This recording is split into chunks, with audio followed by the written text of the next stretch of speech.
All right, ladies and gentlemen of D-Class personnel, go ahead and sit down. For those of you who don't know me, my name is Commander, and I'm going to be briefing you on the SCP you're about to go study. So what we're looking at today, SCP-1896, Object Class Safe. Special Containment Procedures. SCP-1896 should be stored with the rope portion coiled and fastened with a sturdy cable tie. A sealed plastic cover is sufficient protection for the tire portion. The item is currently stored with the other Bonifay family artifacts at Research Sector 09. This is in the addendum. Description. SCP-1896 is a crudely made swing consisting of a hemp rope approximately 3 meters in length and an old automobile tire. If left unattended, SCP-1896 will fasten itself to an invisible anchorage.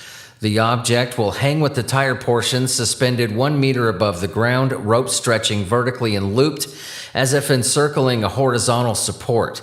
For unknown reasons, this phenomenon will not take place while a human subject is physically observing the object.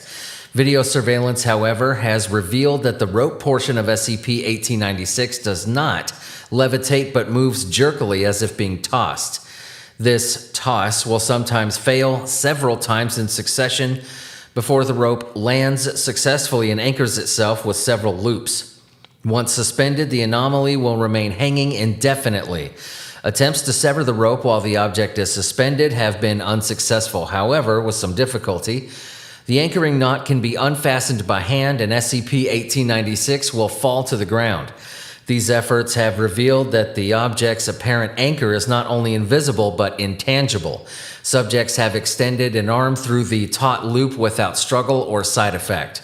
While levitated, the anomaly has been observed to rock and sway as if in response to a breeze, even while contained in a draftless room. Less frequently, the tire portion will sag as if supporting weight and swing at measured intervals. If SCP-1896 is touched at this time, its motions will still and the weight simply vanish. Tests with human subjects suggest that SCP-1896 is capable of temporarily distorting the sensory perception of those who sit or stand on its suspended surface. The intensity of these distortions increases in proportion to time spent in contact with the object. This is excerpt, let me see this. Come on, give me the damn paper, I don't have all day. Excerpts from test logs 1, 2, and 3. This is test 1, about 5 to 15 minutes. The procedure. Subjects are seated on SCP-1896 in its suspended state or permitted to stand on the tire portion while grasping the rope. Subjects are instructed to remain in the same position, unmoving until the designated time has elapsed. Subjects are prompted throughout the test to describe any unusual sensations. After 20 to 40 seconds, the majority of subjects report feeling a slight breeze, although all tests were conducted in a sealed room. 3 of the subjects describe a sensation like sunlight, warmth, but without any accompanying brightness. After 4 minutes elapse, subject and object begin a gentle swinging motion. Whether this motion is unconsciously caused by the subjects or the result of the anomalous breeze is unclear. Almost precisely at the 5-minute mark, 9 of the 10 test subjects visibly react to some stimulus invisible to research staff. The only subject who does not react is D-4399, a 35-year-old male who has been deaf since birth. These reactions are notably positive. Subjects glance around the testing room attentively, and several smile or laugh. Results. All 9 subjects, with the exception of D-4399, who only experienced the tactile distortions, gave a similar report at the test's conclusion. As time passed, each individual had become less aware of the testing room. The majority experienced the sensations of sun and wind, with several claiming to have heard the rustling of leaves or grass. When questioned about their visible reaction at the 5-minute mark, subjects described differing sensations with a common theme. Some claimed to hear distant sounds of laughter, 2 described the sound of a woman singing, and a few heard children chanting as if playing a game. It is worth noting that the few test subjects who regarded the experience as disturbing or unusual did so only in retrospect. Subjects invariably described their state of mind during the test as peaceful. This is test 2, 20 to 35 minutes. Procedure, as described in test 1. The first 20 minutes of the test proceeded with the same results described in test 1. After 30 minutes have elapsed, however, subjects grow markedly less responsive to audible or visual cues from research staff. After breaking physical contact with SCP-1896, subjects revert to prior levels of responsiveness and communicativeness. Results. Subjects describe stronger and more varied sensations, predominantly tactile, but also olfactory and audible. Some remembered hearing the rustle of dry grasses or the sounds of insects. Others detected the distinct sense of smoke or wet earth. Subjects were unable to reconcile certain remembered details with prior memories or experiences. For example, while in contact with SCP-1896, one subject claimed to hear katydids. However, after completing the test, she could not recall hearing the sound of katydids, a colloquial name for tetagonids, prior to the experiment. Test 3, 45 minutes to an hour. Procedure, described in Test 1. The first 35 minutes of the test proceed as previously described. After the 40-minute mark, however, subjects grow unresponsive to the point of appearing catatonic. The arc of SCP-1896's movement increases significantly. Regardless of this increase in speed and motion, none of the subjects appear to be in danger of falling. After 50 to 55 minutes, the objects measured back to fourth motion gives way to erratic, slowing spirals. The motion continues to slow until the predetermined hour is passed, sometimes ceasing altogether.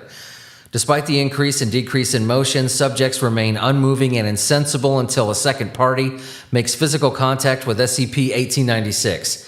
At this point, some subjects fall forward and others startle, as if waking from sleep. Results. As suggested by the results of Test 2, the longer contact with SCP-1896 was prolonged, the more vivid the subject's sensory experiences grew. In every case, recollected sounds and smells gave way to waking dreams of swinging under a tree in a wide field. Subjects described a similar setting with different details. 6 of 10 subjects recalled the sight and smell of burned grass. 5 subjects felt and saw bright sunlight, and 2 remembered a damp heat and glimpses of thunderheads. One detail was consistent in all 10 tests. At an unspecified point after the 40-minute mark, subjects claimed to have heard a voice calling out to someone. Some described the voice as a child's, others as a woman or man's, but all 10 reported a similar reaction. The following excerpt from the post-test interview with D-8526 typifies the subject's descriptions on this encounter. I'll go ahead and read it for you. D-8526. Yeah, I recognized her voice right away. I'm positive it was a woman's voice, but deeper than mine, maybe older. It was the same woman who was laughing before, but now she was calling someone. At this point, the researcher questions, subject appears perplexed. No, I can't really remember what she was saying. I just know that she was calling someone. It made me feel like I don't know. It's weird, but I thought about playing outside as a kid in the street. Everyone would get called inside for dinner and you'd ignore your name a few times and pretend you didn't hear, but when you heard your full name, it really meant business. You just jump and run, Whatever. Sort of felt like that.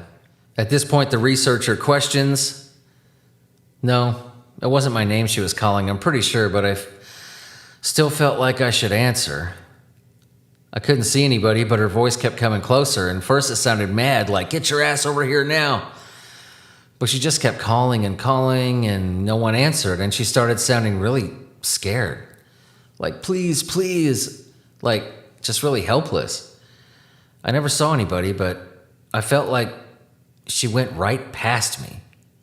I couldn't move or shout or say anything. Then she stopped calling. Addendum 1. A similar tire swing has been identified in 10 of the 26 photographs contained in SCP-1890. Close examination of these images, particularly the distinctive rubber tread, which corresponds to models from the 1920s, as well as the results of Test 3, strongly suggest that the object in containment and the object in the photographs are one and the same. Addendum 2, see SCP-1928. All right, ladies and gentlemen, that was SCP-1896. You are dismissed.